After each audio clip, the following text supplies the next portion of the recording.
I am unashamed. What about you?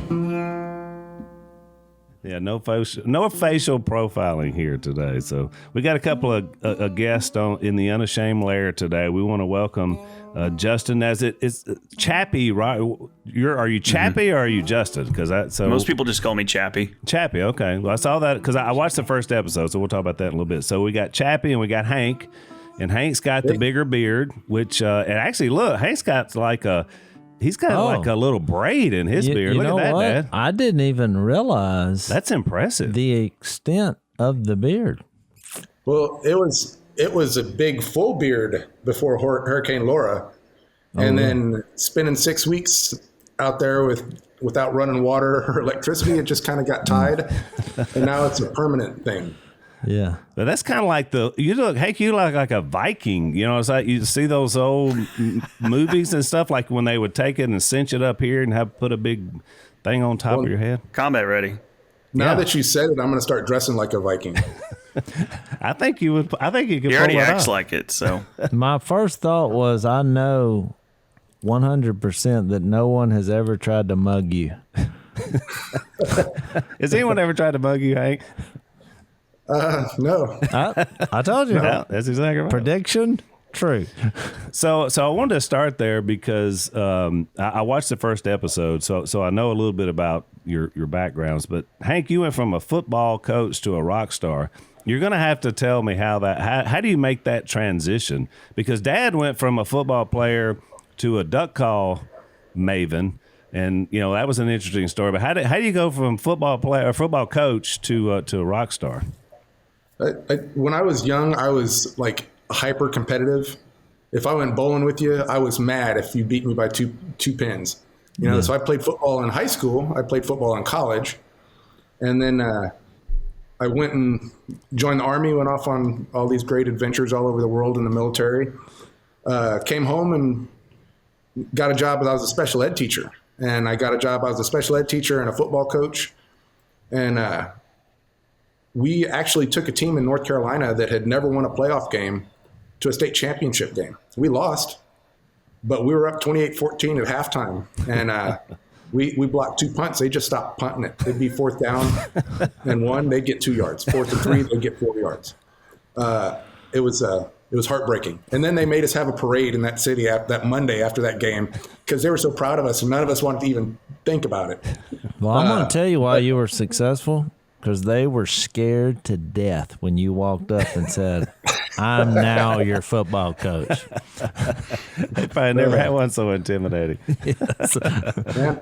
But I had some issues with PTSD type stuff. And I was burying myself in work. And you played football, so you know that like that's a lot of time. And the coaches, it's more time for the coaches than it is for the kids. Yeah. And one day I hit a breaking point and I drove my truck into a telephone pole. Wow. And I broke my neck. I collapsed one of my lungs, broke my hip. And I was hurt so bad that the VA had someone living at my house to make sure that I was waking up in the morning and able to eat and clean myself up. And she drugged me out to this open mic. And I was watching all these young kids going up there and playing, and and I finally figured out that, man, if I write a song and I sing the song, those guys are going to listen to what I'm saying for 3.5, 4 minutes, right? And they're not going to interrupt me and tell me that it sounds dumb. And if anything, they come up and say, "Oh man, I could relate with that. I could relate with that." And next thing you know, I'm on a record label. Wow. And then next thing you know, I'm getting invited to play at the president's inauguration. Yeah. It's just like you guys, something happened that just changed your life and put you in a position that you could do more, Wow. Music became your pathway, right? I mean, that kind of became your pathway to communicate. Oh yeah, of course. And then when I actually met Chappie at one of the inaugural events in DC in 2017, 17, and he was given the invocation, and my band was the entertainment. Wow. And since then, we've just become really good friends, right. and kind of finding that purpose and friendship, that I guess I didn't have after the military. So Chappie, tell our audience kind of what you guys have done and a little bit about the series and kind of what led you to that. Because I know the first 2 episodes I think have aired. I watched the first one, which was really good, by the way. Thanks. Very moving and powerful. So just tell our audience kind of what you guys did and what you're still doing. Well, we got connected and actually started with a friendship. Because I know this might sound odd, but chaplains can come back and struggle with PTSD and depression too. And we went through a lot while I was deployed. A lot of casualties. 17 killed in action and 200 Purple Hearts out of an 800-man unit. And I put a film together while I was deployed. We released that film, No Greater Love, and then came back, and I just felt lost after releasing that film. And, I did the inaugural event, and that's where I became friends with Hank. And we decided to do a morning call, just to accountability and kind of check up to see how each other are doing. And it was from that call that we really became friends. And it was from that friendship we started talking about, well, how can we use our different skills and talents to help people? Because that's when we really felt like we were, right. He was a medic, I was a chaplain, and we felt like we were in sync when we were helping people. So I went down to Texas and we started talking about, well, how can we use our different skills and talents to do good? And we're creative guys. And my wife suggested like, hey, just call it Do Good. Like, okay, we'll call it Do Good. And we decided to do a YouTube series, and we just donate the monetization of views to the charities or individuals we cover. Well, it was the day after we came up with the idea for the series that we heard about Hurricane Laura headed to Lake Charles. So God's timing. And that's when we decided to launch it. So I came down and we started recording, looking for the people who were making an impact and doing good. So saying you're from Lake Charles, right, Chappie? Originally Texas, Stephenville, Texas, but I married a Cajun girl. Oh, okay. So that's how you wound up there. You two remind Yeah, I'm an me, import. y'all remind me of a text in 2 Timothy chapter 2. Endure hardship with us like a good soldier of Christ Jesus. No one serving as a soldier gets involved in civilian affairs. He wants to please his commanding officer. Similarly, if you compete in the games, reflect on what I'm saying, for the Lord will give you insight into all this.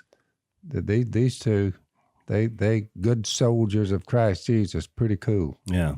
And I was drawn to the title Doing Good, because that's what one of Dad's battle cries. I've heard him say that in my life. I would say 100,000 times. He'll say, "Why don't you just do good? Do good. Do something good." Now, we're not trying to do great. That's other people. We just do good. Also, we copyrighted it.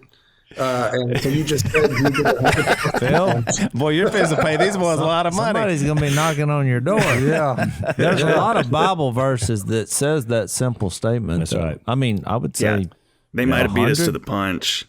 Yeah.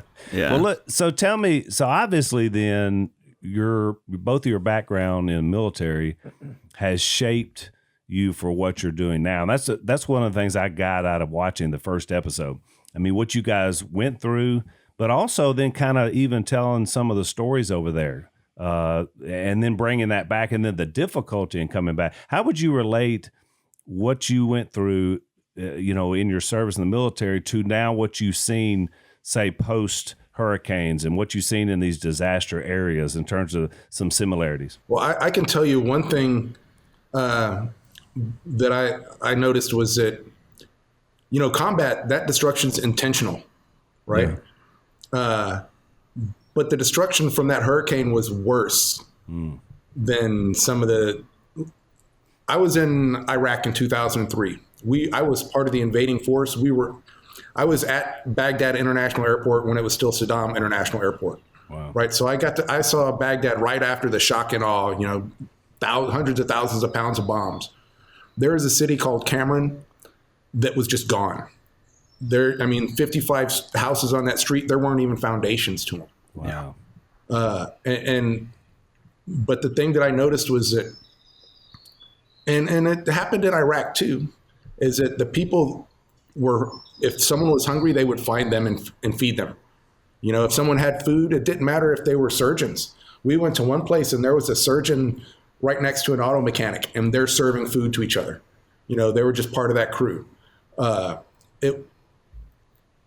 was the thing that I noticed the most, was the destruction from the hurricane. Yeah.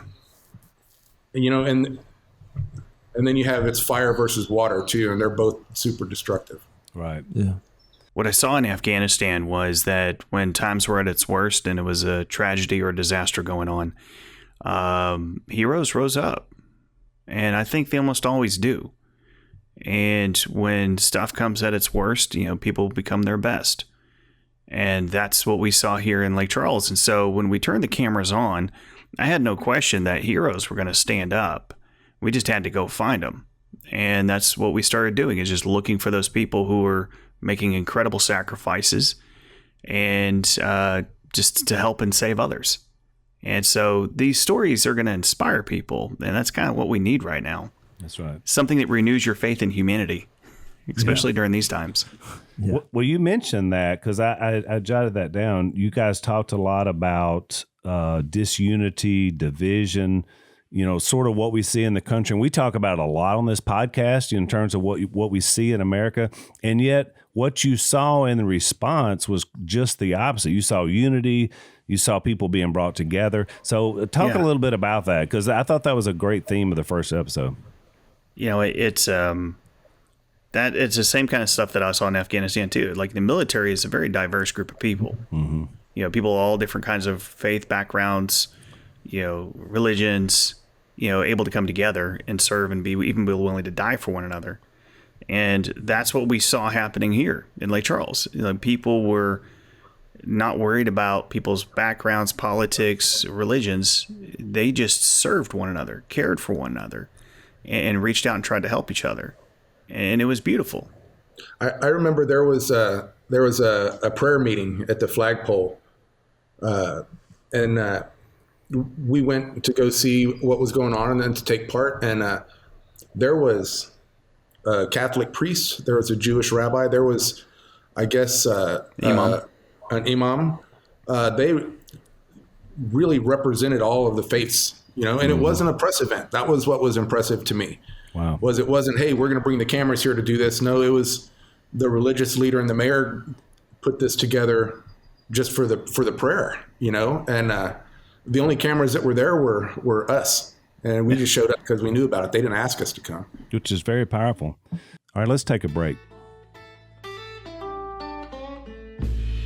I'm sure you two probably don't know this, but the average American has 97 points they can add to their credit score, and they have no idea how to get them. Did you know that?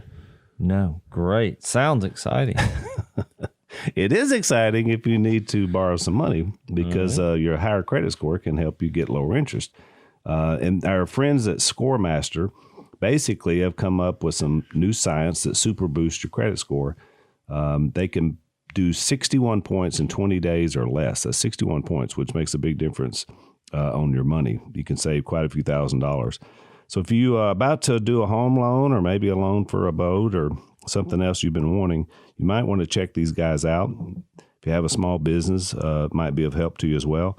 ScoreMaster puts you in control of your finances, not the banks. You can roll in minutes and see how many points ScoreMaster can add to your credit score. Go to scoremaster.com/Phil. That's scoremaster.com/Phil. Get your credit score up. Tell our audience. So, what do you guys kind of think? What are the future episodes going to look like? Kind of, you know, give us a little bit of a going forward. What this is going to, because it's 10 parts, right, for the series. Mm-hmm. Yeah, and you've released 2. For this season. Right. Yeah. Give us a little heads up on where we're going for folks that maybe have watched the first couple. So what kind of stories are you guys going to tell? Well, so it's going to be, it's kind of all over the place. It's looking at all the different aspects of a disaster. Yeah. And so the first part was just an introduction, the first episode of who we are. The next 2 episodes are about the Cajun Navy. And the next episode after that's going to be about animals and what happens to our furry friends in the midst of a disaster and who's rescuing them. Who's stepping out to go and try to help them. And then it's going to cover food, what's happening with the frequency and severity of these disasters increasing, what's going on in the midst of that. How are we going to react to this type of stuff? We're going to be having that conversation. Right. There was an incredible thrift shop that became the center of a community that actually... Yeah, we got new clothes in the process.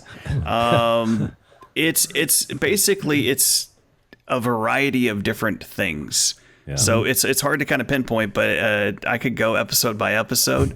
Well, and one of the episodes that I'm excited about, obviously, because I'm a musician, is we came down to San Antonio right after the freeze. Yep. The hurricane was bad. Yep. The second hurricane made it worse. But then all of a sudden, everything froze. And it got so cold in San Antonio that the city water froze. And an apartment complex burned to the ground because the firefighters couldn't put water on it because they didn't have access to any water. Wow. It was hard. But one of the things was the VFW downtown in San Antonio is the second oldest one in the country and the oldest one in Texas. Yeah. But it had $250,000 worth of damage. Water damage to it when the pipes burst. I called one of my friends who's a Tejano singer, but he's like a huge Tejano singer. He's got 3 Grammys, big Tejano singer. And I said, hey man, I have a rock band. You have a Tejano band. When in San Antonio, you'll hear those on the same playlist, right? So I said, let's play a show for him. And he said, sure. And so we put on a concert down on the Riverwalk in San Antonio. And there were maybe a couple hundred people there, but it's still social distance stuff, just so that we could film it and try to direct some money to that VFW to help those guys repair that. So it's the first 10 episodes are focused on Hurricane Laura and Delta and the aftermath. And then after that, we're transitioning to veteran and military stories. Awesome. But essentially, what we're going to be doing with Do Good is whenever there's a disaster or something's hitting hard, we mobilize and try to help. And try to tell the most inspiring stories that we find. Well, and give people a way to financially help. Tell our audience of how they can see it, and then also once you watch, what can they do that then helps to be able to raise money for what you guys are doing. So the best way to find us is go on Facebook and look up Do Good Army and join us there because that's where we put most of our updates. And then on YouTube, you just have to search for Do Good. Yeah. And what we're doing is we're donating the monetization of views. That's the money that YouTube makes. And the money is going straight to our local United Way of Southwest Louisiana. Yep. And then they redirect the funds to the individuals or charities that we're covering in that episode. Perfect. And we're also going to be donating merchandise, so T-shirts, swag, cups, all that fun stuff. So you can look fashionable and do good. And so that's how we're doing this. But the thing that we saw that was a major problem was a lot of these charities that were coming to give us aid were financially struggling because for the past year, they haven't been able to raise funds. That's right. Most of the people who were donating to them before didn't have the money to give. So we knocked our heads together, and this is our way of trying to solve that problem.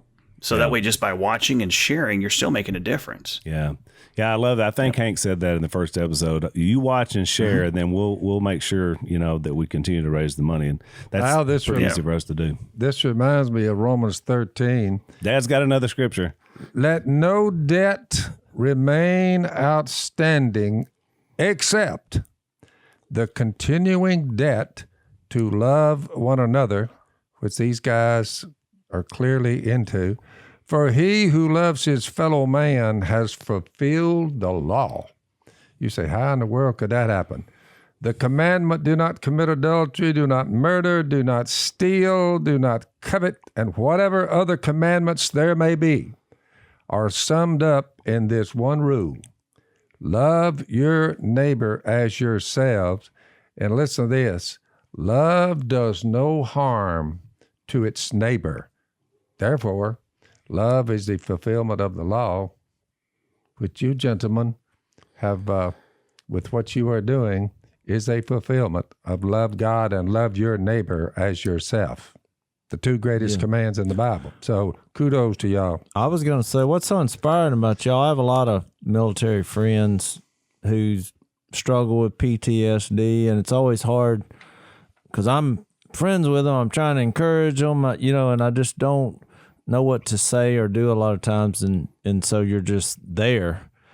But, when I heard y'all's stories, I got this sense of you saw these dramatic things that, really people shouldn't be seeing, and you deal with it because you love us and love our country, and we're so thankful for that. But then when you come back, it's like you find your lows, but y'all concluded rightfully, we need a purpose. And to me, what's inspiring to me is you see that just in your 2-minute opener, you saw this huge transformation process that took place that's now inspiring us. And I know, fellow military comrades who are going through the same thing. So I just wanted to say, from the bottom of my heart, we appreciate y'all. Thanks, man. Thanks. Well, thanks for what you guys are doing and also sharing it with our Unashamed audience. We have a large audience, so we want to encourage folks to check these guys out. Check out Do Good because it's going to help them do more good in the future.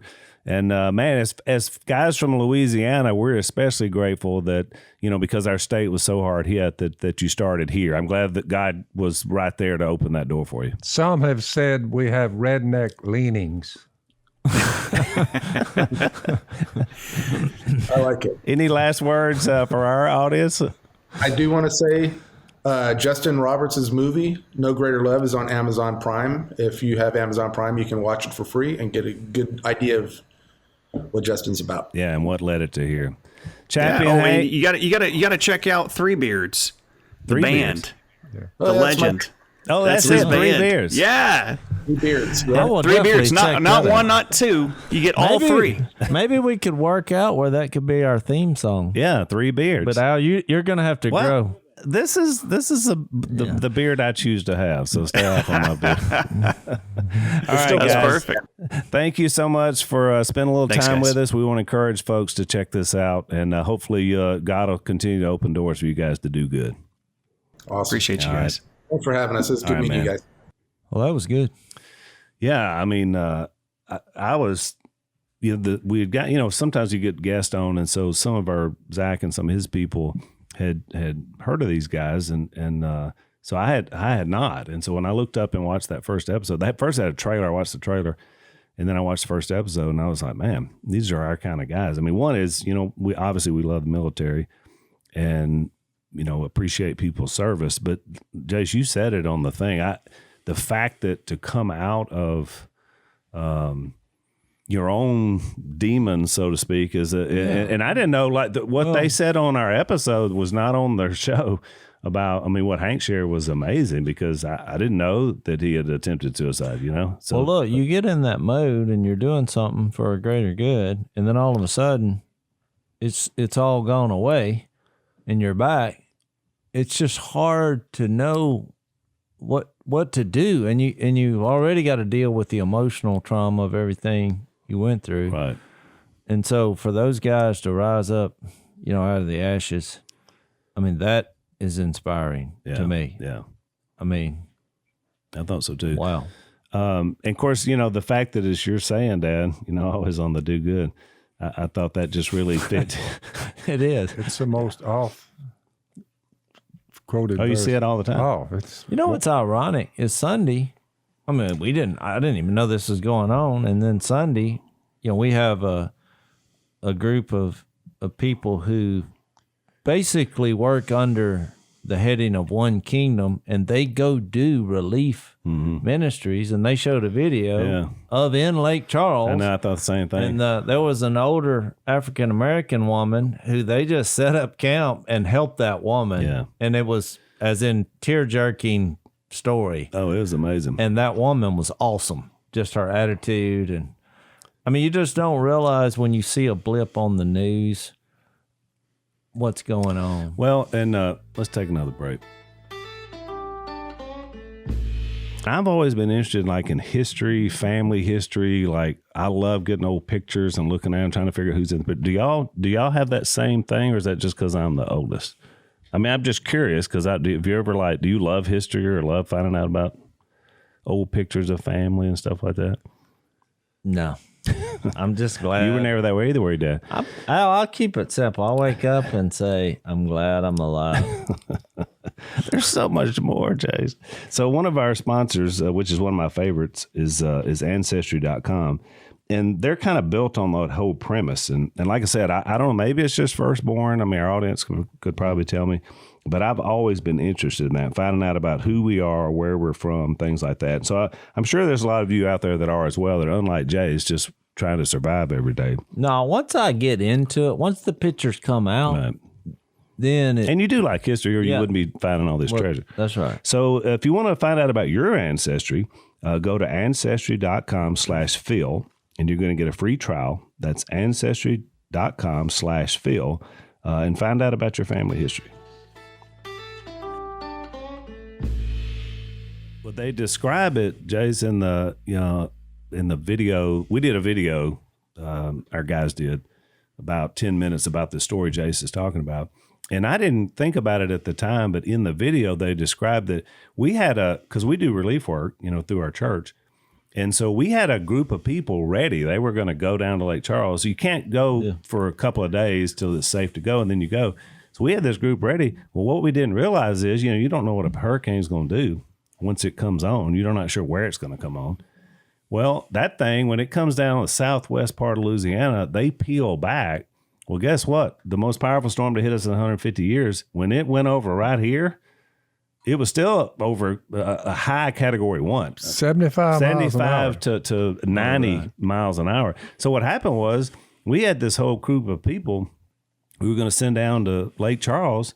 And then all of a sudden, we got to clean up our own backyard because we got tree. How many trees? What on your property, Dad? What did it look like? It took 3.5, 4 days to cut our way into our boathouse a couple of miles away. Yeah, which is beginning in my yard, and the trees were just wham bam hitting, tearing down power line, and there were probably 10 or 15 trees within a mile stretch just to get back to the main road. And then you couldn't go anywhere because the trees were there.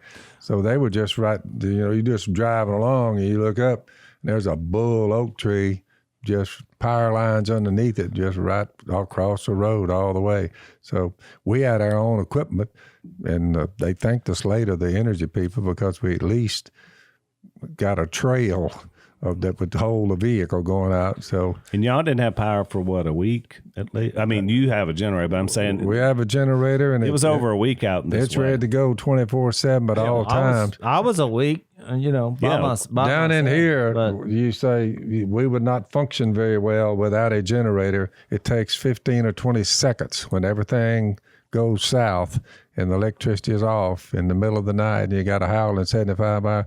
Well, that generator fires up, and here we go. We lost a third of our trees, or they were damaged, at our longtime house, which is incredible because those trees have been there for 300 years. Yeah.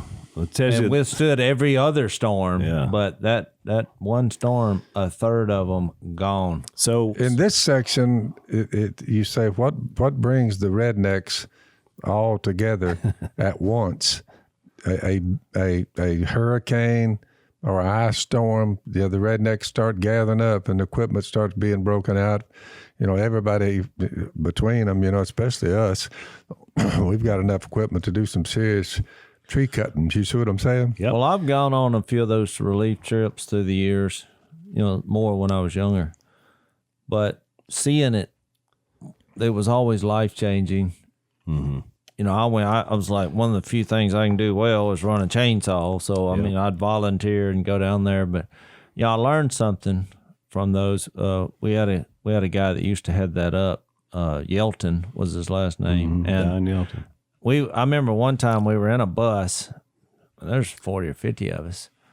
And we were going to New Iberia, Louisiana. I just remember he kept stopping, and I'm getting up, going to get my stuff. Here we go again. And we were just driving around, and I was sitting there thinking, well, we're spending all this time trying to figure out where we're supposed to go. We should be down there cutting stuff. Well, right. I was like, no, just let me out, because I was looking. The job was so massive to do, and I was getting kind of frustrated.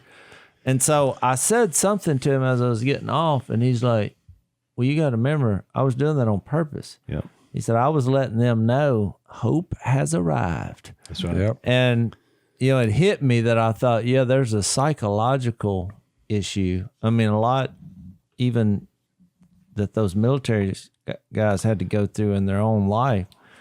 The psychological issue is just as important as cleaning the tree out of their yard. And he was right, because people, they were feeding off our energy, in that we're not getting paid to do that. We're not. Right. We've all volunteered because we love you and we value as a human being, and we're going to do something good here. You got to remember, for the last 5 years in a row, there's water that has come up flooded. We have 1,600 acres of land right now we own. About 5 acres, Al, in the last 5 years stayed dry. And someone asked me, they said, well, out of all the acreage you have, what part do you own? I said, the 5 acres that's a little higher than all the rest of it. So water's up to 20 yards of my house for the last 5 years. We're used to floods, but it's, we're prepared for them as best you can get. We go another route. We have to walk across to our house instead of drive and all that. You say, but you can get around it. So we're used to floods. Well, we live in such a low state. We don't have any hills here. I mean, Crawfish Mountain's about as high as you get. And the further you move south, the flatter it gets. That's even correct. From up here. So we're always susceptible to any of these things. Jace, I had the same reaction because I was on that trip with you. That was Andrew, I think, was the storm. And, I felt, my thing was, I felt like we were kind of showing off. I mean, I was like, we went to the city hall and met the mayor, and I was thinking, why are we doing all this? But again, Yelton he's a wise old veteran. He knew what we were there for, as much as cutting some trees off and passing out some water, was the idea to let these people know that there's people that care about you who are going to show up to help you. And I think that more than anything, there were a couple of quotes that I didn't mention when the guys were on, but I wrote them down. Hank said in the first episode, "Do good is about hope," this series. And then Chappie said, "Coming back from your lowest point is what this series is all about." And so I thought about that in relationship to people that are in some devastated area. I mean, the emotional toll in a situation like that is as bad as anything, because there's no base of operate. Your house is gone. In some case, people lose their lives. I mean, it's a hard, tough thing. And you think about it, it takes some military guys who have been through war and some other things to really have an appreciation, for what to do in a situation like that, which our guy happened to be that way too. Let's take another break. So, Jace, when's the last time you went and bought some stamps? Do you mail a lot of stuff? I don't know if I've ever bought a stamp. Al, help me. What about you, Phil? Have you ever bought stamps? I used to collect stamps when I was like 8 years old. Where do you go to buy them? Post office? Yeah. You can. Most time you're going to pay, the full price, but we've actually got a sponsor where you can save some money if you do a lot of postage and you mail a lot of stuff. Maybe you're a small business. At one time, I can promise you this, both of your wives have bought a lot of stamps for sure. It's called stamps.com. Huh. That makes sense. It saves you time and money. Basically, you get discounts of 40% off from the post office rates or 66% off a UPS shipping rate. So stamps.com is where you go. It's going to save you some money. Don't go to the post office. You can go here instead. No risk. Use the promo code Unashamed, and you get a special offer that includes a 4-week trial plus free postage and a digital scale. No long-term commitments or contracts. Go to stamps.com, click on the microphone at the top of the homepage and type in Unashamed. At stamps.com, use the promo code Unashamed, save you some money on your postage. So, Jace, this the film we did on the woman you mentioned, so what happened was since we were delayed in getting to Lake Charles a while, just cleaning up our own area here with some of our crews, we eventually got down there because we didn't even want to talk about North Louisiana, and it was bad for us, but compared to them at the brunt of it, we were just kind of like, man, we're going to be okay. So we sent some crews down there. And so you always wonder, in a situation like that, the task is so big, it almost feels overwhelming even to relieve people, because it's like, where do we start? And do you just spread around a little money? Because you get some money that starts to come in. Do we spread around a little to everybody, or what do we try to do? So one of our guys that was kind of directing this project decided, we're one group and we're not sure how much we raised some money, but how are we going to implement this to bless as many people as possible? And so they wound up they found this African-American woman who was a great sister in Christ, and her house was too small. FEMA couldn't get in where she was. They were in a lot of areas they were helping people. So she was in a left out area. And so they said, you know what? Corey and some other people helped raise some money. And they said, we're going to go in here and we're going to totally fix this woman's house, because it was just a disaster zone. I mean, it just had all these holes in the ceiling, water's pouring in from every time it rains. And her house was just basically destroyed. And so a crew went in there, and the original guy came in. Then every weekend for 2 months, a crew would come from North Louisiana, and they would work on this woman's house.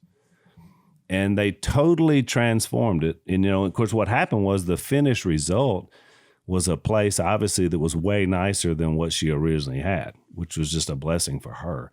And so on the film, it shows when she comes in and sees it for the first time. And I don't know about you, Jase, but that's what got me. What got me was, I thought, you know what, we're all about life change, because we talk about the gospel changing lives. But, there's a lot of different ways to change someone's life. Mm-hmm. This woman's life was completely changed because some people had a heart to try to rebuild her home. I think what makes it different also, I mean, there's TV shows that capture that moment and help people, which we're all for. But it was like he said, this is nobody's fault. It's a storm. That's right. And tragedy strikes, and there's literally nothing you can do about it, and you're just glad to be alive.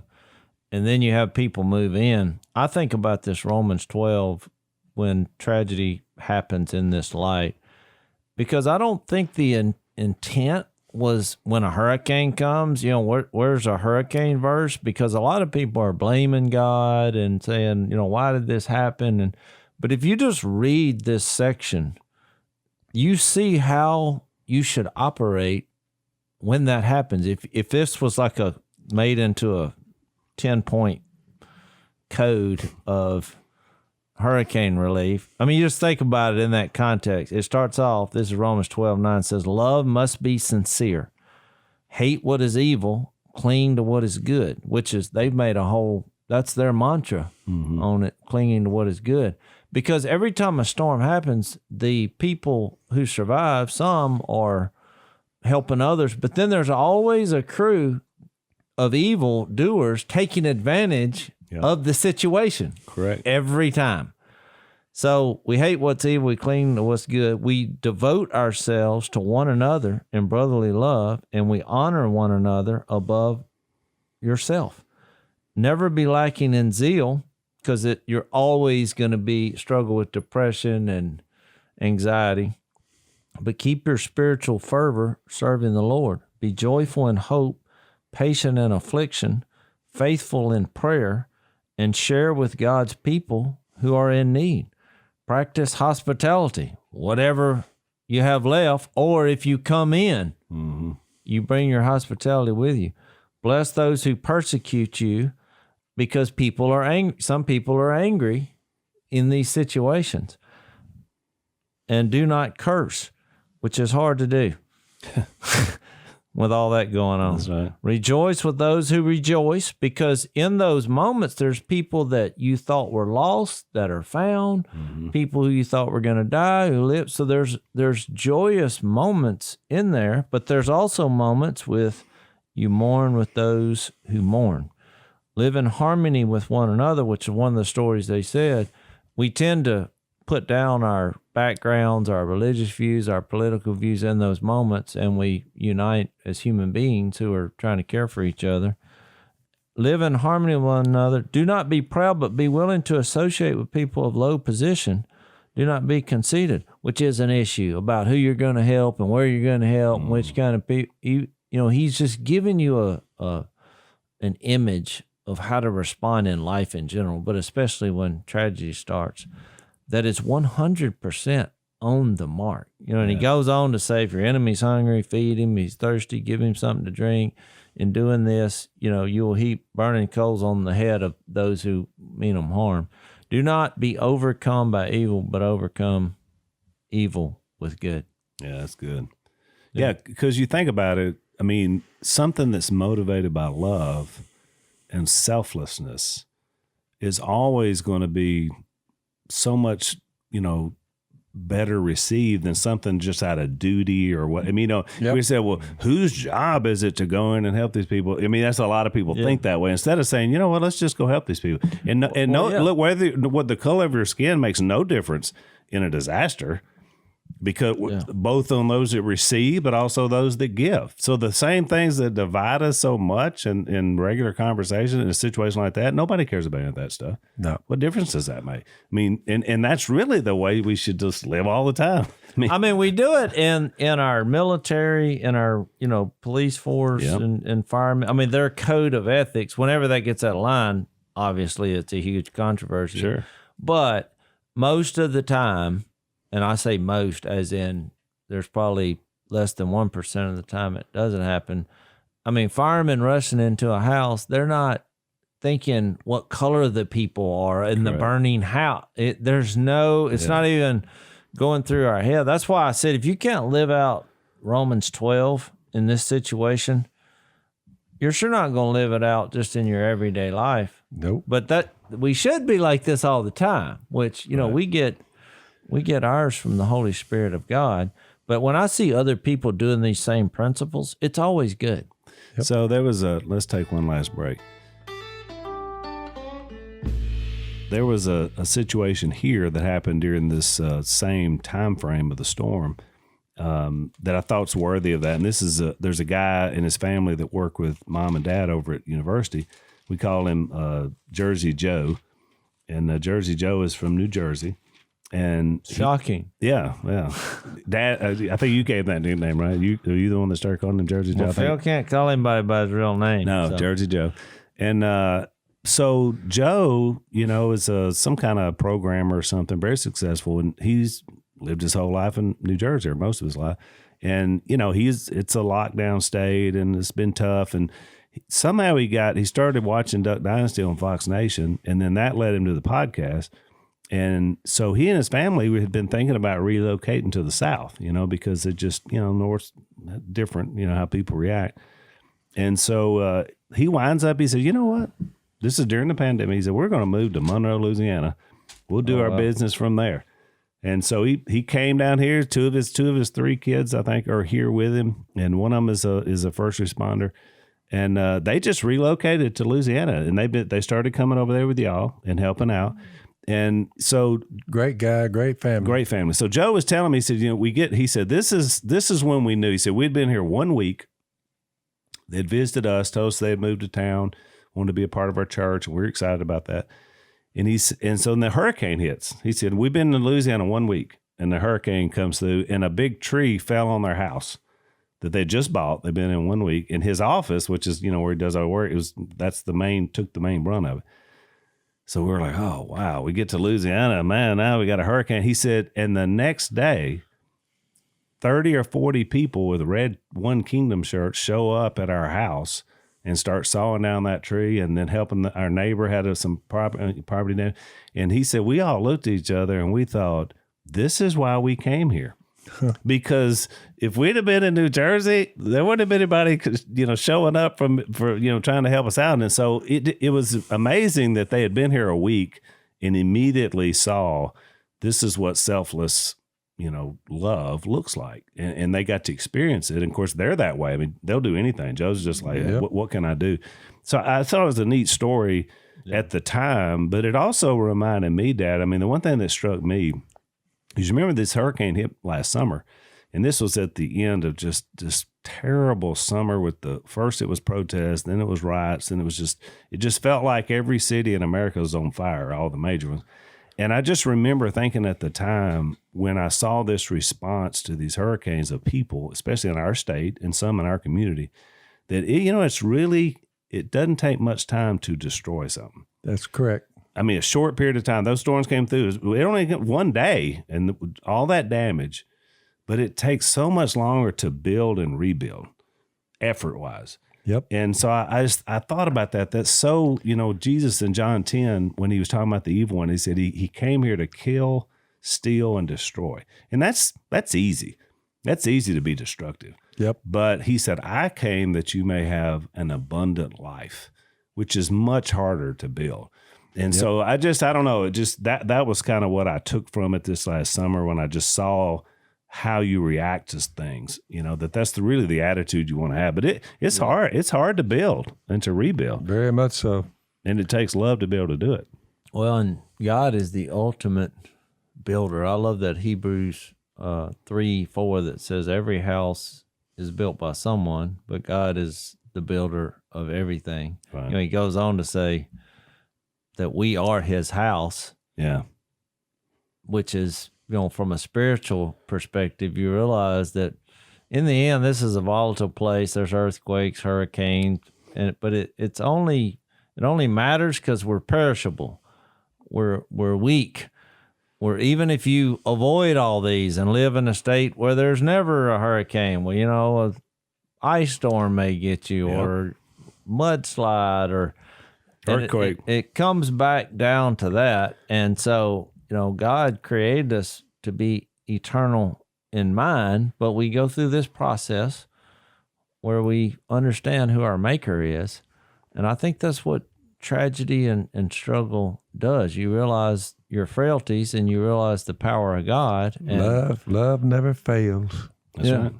Well, you remember that Jesus even used disaster as an illustration for how you build your own house. Remember when he talked about it, he said, you don't build it on shifting sand. You don't build a foundation on something that's not going to be solid. You want to build it on solid rock. Those are principles of building.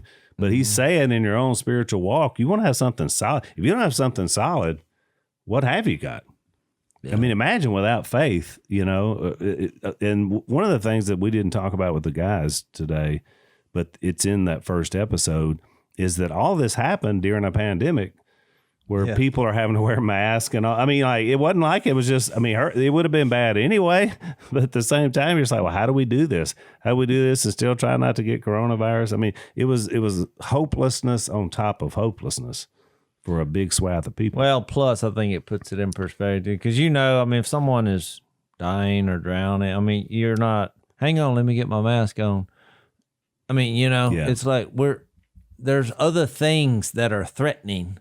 And in that moment, you It's a great point. You set aside, because I feel like a lot of people, they get hung up on the idea of preventing one thing, and there's tens of thousands of diseases and things that can happen to you, Right. So at some point you realize where you're headed toward just the prevention of doing this is digging a hole in the ground and staying there and avoiding all people, and which is what some people do.